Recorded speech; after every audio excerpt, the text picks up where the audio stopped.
আসেন আজকে বৃষ্টি বিরাজ করি। সকালবেলা ঘুম থেকে উঠে দেখি ঝড় করে সেই বৃষ্টি শুরু হয়েছে। বৃষ্টি দেখে মনটা আমার অনেক ভালো হয়ে গেল, কারণ যেই পরিমাণ গরম পড়তেছিল কিছুদিন ধরে, এই বৃষ্টিটার খুব দরকার ছিল। অ্যাটলিস্ট সব কিছু একটু ঠান্ডা হবে। তো যাই হোক, ঘুম থেকে উঠলাম, ওঠার পরে সবার আগে অফিসে একটু টেক্সট করলাম যে আজকে আমার লেট হবে, কারণ আমার ছাতা নাই। বৃষ্টি নামতেছে, আর এমন বৃষ্টি নামতেছে ছাতা থাকলেও তাতে মাথা বাঁচানোর কোনো উপায় ছিল না। তো মোটামুটি ভিজে টিজে একটু লেট করে অফিস গেলাম। সারাদিন অফিস করলাম, সারাদিনই বৃষ্টি নেমেছে। তারপর অফিস থেকে বের হয়ে দেখলাম যে স্টিল বৃষ্টি ঝরেই যাচ্ছে। তো ভাবলাম সুযোগ যেহেতু পেয়েছি আজকে বৃষ্টিতে ভিজবো।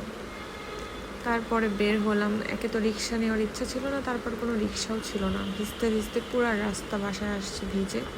তারপর মাথায় বুদ্ধি আসলো যে আমি ছাদে যাবো, ছাদে যে একটু ভালোভাবে ভিজে তারপরে বাসায় ঢুকবো একবারে।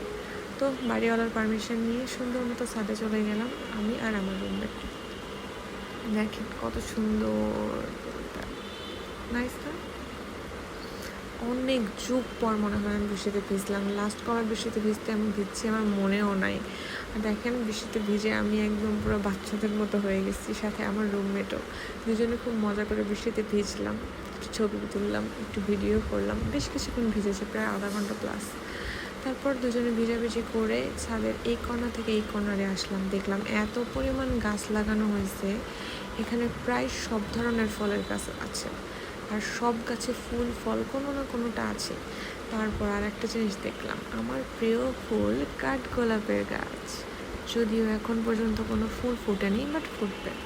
দেখেন কত গাছ এখানে, সব গাছে কোনো না কোনো ফল অথবা ফলের ফুল ফুটে আছে, যেটা আস্তে আস্তে ফলে রূপান্তরিত হবে। এই জিনিসটা দেখে অনেক ভালো লাগলো। এনারা ছাদ বাগান করে রেখেছে। যদিও আমি আজকে সবার প্রথম বলতে মানে বাসায় যতদিন আছি আজকেই ফার্স্ট আমি ছাদে উঠলাম। তো ভরপুর ভিজে টিজে তারপর আমি ফ্রেশ হয়ে আসলাম। এটাকে আপনারা আমার স্ন্যাক্সও বলতে পারেন, আবার ডিনারও বলতে পারেন, কারণ আমি এরপর আর কিছু খাবো না। তারপর গতদিন ধরে মনে চাচ্ছিল একটু মেহেদি দেওয়ার জন্য, ভাবলাম একটু মেহেদি দিই হাতে। তো এই যে মেহেদি দেওয়াটা আপনাদের সাথে শেয়ার করলাম। সুন্দর করে একটু হাতের মধ্যে একটু মান্ডালা ডিজাইন করলাম। ডিজাইন করে অনেক দিন ধরেই আমি ভাবছি দেবো, কিন্তু অলসতার কারণে হয় না, আর আমার মনেও মানে থেকেও থাকে না, কেন জানি না, হয়ে উঠছিল না। তো আজকে ভাবলাম যেহেতু মনে পড়েছে সেহেতু আমি মেহেদিটা দিই। তো সুন্দর করে একটা মান্ডালা ডিজাইন করে নিয়েছি।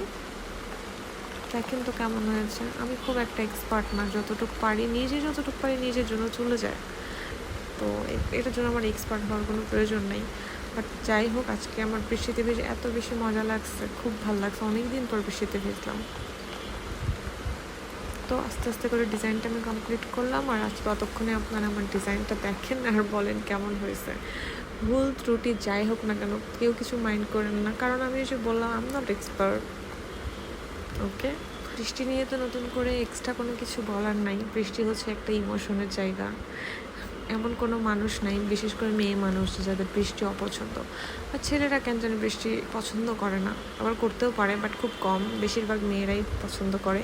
তো গল্প করতে করতে আমার মেহেদি দেওয়া শেষ। সো আজকের ভিডিওটা এই পর্যন্তই। অন্য কোনো দিন আবার অন্য কোনো গল্প নিয়ে চলে আসবো। ওকে, টাটা, সবাই ভালো থাকবেন।